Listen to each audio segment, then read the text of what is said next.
송은재TV 시작합니다. 민주당 내부의 움직임이 심상치 않습니다.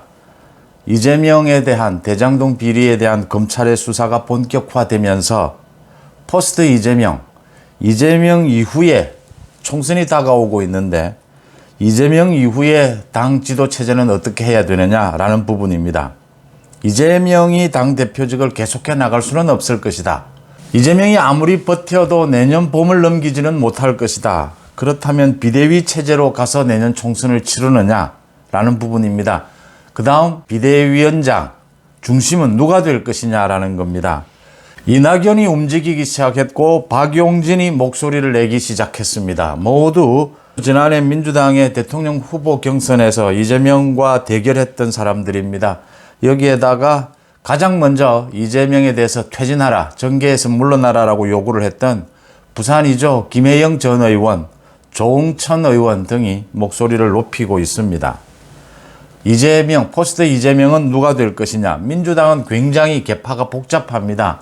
친문계도 있고 지금 이재명으로 뭉쳐 있지만 이 이재명계 속에도 굉장히 복잡합니다. 이낙연계도 있고 또 박용진 같은, 김혜영 같은 젊은 세대도 있고 지역적으로도 굉장히 정서가 다릅니다. 민주당의 오랜 이 계파 갈등, 권력 투쟁이 시작될 조짐이다.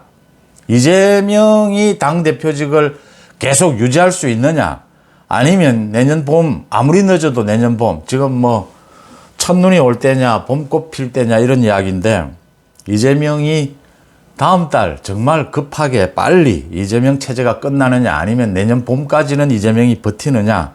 국회의원들, 민주당 의원들의 목줄을 쥐고 있는 것이죠. 공천입니다. 누가 살아남을 수 있느냐. 이제 생존 게임이 시작이 됐다라고 하는 겁니다. 이 생존 게임의 핵심은 이재명을 죽이지 못하면 나선 사람이 죽는다.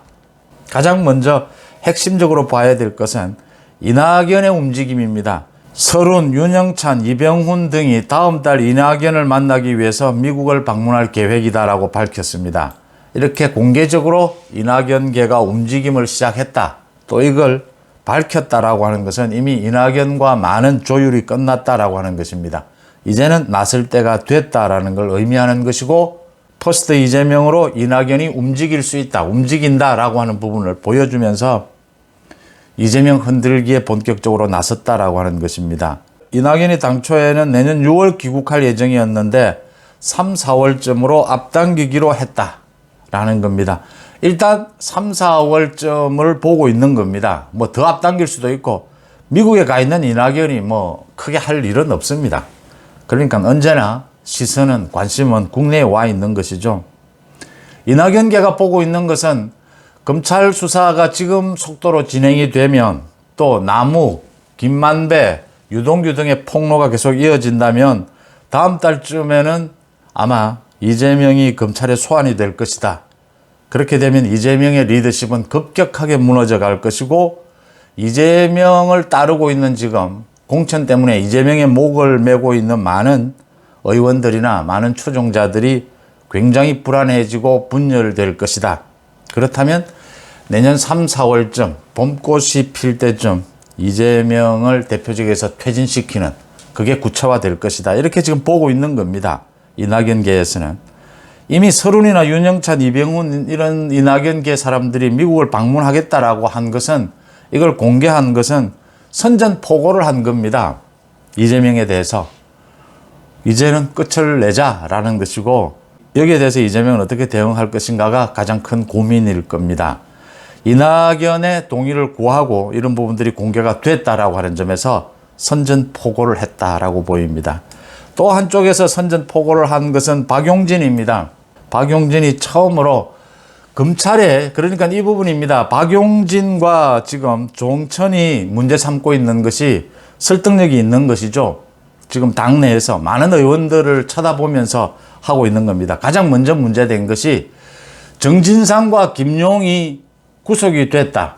그러면 당헌 80조에 당직을 정지시켜야 한다. 사무총장이 당직을 정지시키겠다고 결정을 하고, 이게 지금 이재명 측에서 주장하는 당헌 80조의 3항입니다. 1항에는 구속이 될 경우에 당직을 정지시켜야 한다. 비리 등으로 인해서. 그런데 3항에 예외 조항을 뒀습니다. 정치 탄압일 경우에는 당무위원회에서 정지시키지 않아도 된다라고 되어 있습니다. 그런데 이 부분을 박용진이나 조홍천이 얘기하고 있는 것은 일단 사무총장이 당직을 정지를 시켜라. 그 다음에 당무위원회에 넘겨서 판단을 받아봐라. 이게 정치 탄압이냐 아니냐라는 부분을. 이게 설득력이 있는 것이거든요. 사무총장이 왜 먼저 이 결정을 하려고 하느냐. 그러면 당이 끌려 들어가게 된다. 김용과 정진상 이 구속에 당이 왜 휘둘려야 하느냐. 당이 왜 피해를 받아야 하느냐. 이 부분에서 이제 의원들에게 이게 설득력이 있는 부분인 겁니다. 지금 이재명과 이재명 쪽에서는 대변인을 통해서 계속 이야기하고 있습니다.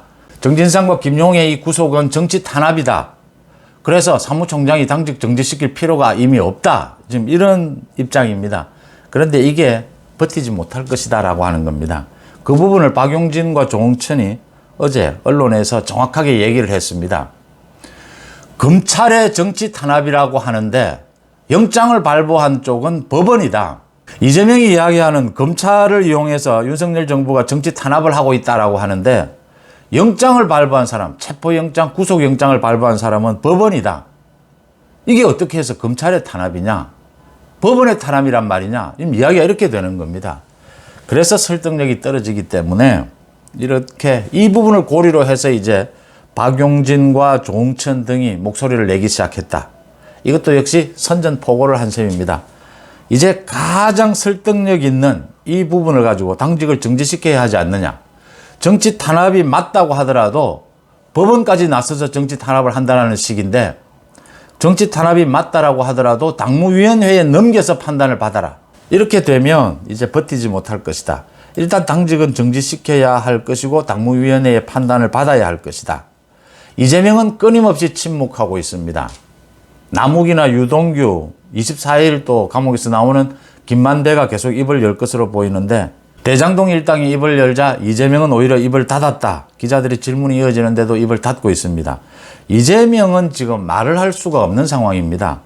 그러니까 이재명이 지금까지 말을 해온 것, 대장동 비리나 측근들의 이런 구속에 대해서 말을 해온 것은 국민을 향해서 한 것이 아니고 모두 민주당을 보고 한 이야기입니다. 자기의 리더십을 지키기 위해서, 당 대표직을 지키기 위해서 민주당 쪽 보고 한 이야기가 필요할 때는 말을 했습니다. 그런데 지금은 민주당 쪽에 대해서 자기가 할 수 있는 말이 없다라고 하는 겁니다. 지금 이재명이 어떤 이야기를 하게 되면 민주당의 분열을 더 촉발시킬 것이다. 어떤 이야기도 지금 할 수가 없다. 검찰 수사 부분도 그렇고 지금 김용과 정진상의 이 당무정지 이 부분에 대해서도 자기가 어떤 이야기를 하기가 힘들다라고 하는 겁니다. 이재명이 이걸 어떻게 헤쳐나갈지에 대해서 답이 나오지 않으니까 입을 다물고 민생 이야기만 계속합니다. 정치 탄압 이야기만 계속하고 있습니다.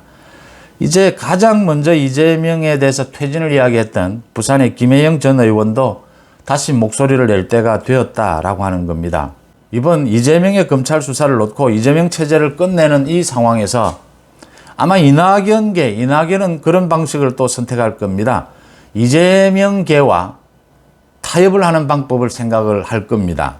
아니면 이재명의 핵심 측근들을 민주당에서 완전히 정리할 것이냐. 이 두 갈래가 남습니다. 이재명계와 타협을 하느냐 아니면 이재명계를 썰어버리느냐 라는 두 가지 부분입니다.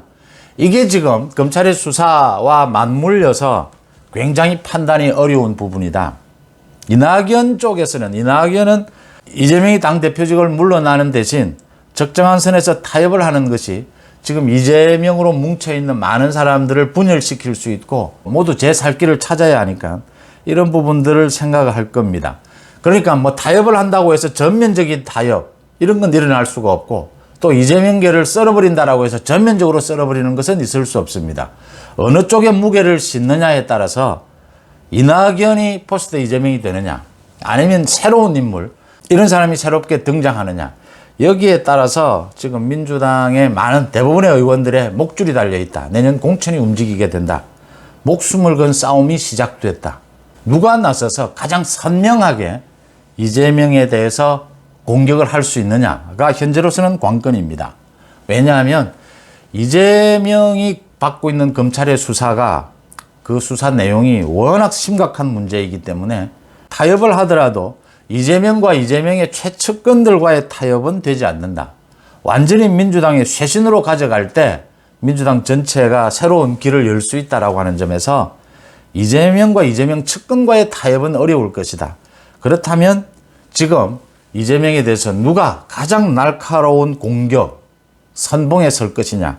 이게 차기 리더십을 형성하는 데 중요한 관건이 된다. 이렇게 해석이 되는 대목입니다. 이낙연이 지금까지처럼 물에 물 탄 듯 술에 술 탄 듯 그런 식의 태도로는 포스트 이재명이 되기는 힘들 것이다. 이재명의 당대표직 퇴진을 둘러싼 민주당의 권력투쟁, 살아남기 생존 게임 앞으로 지켜볼 대목입니다. 송은주TV 마칩니다. 고맙습니다.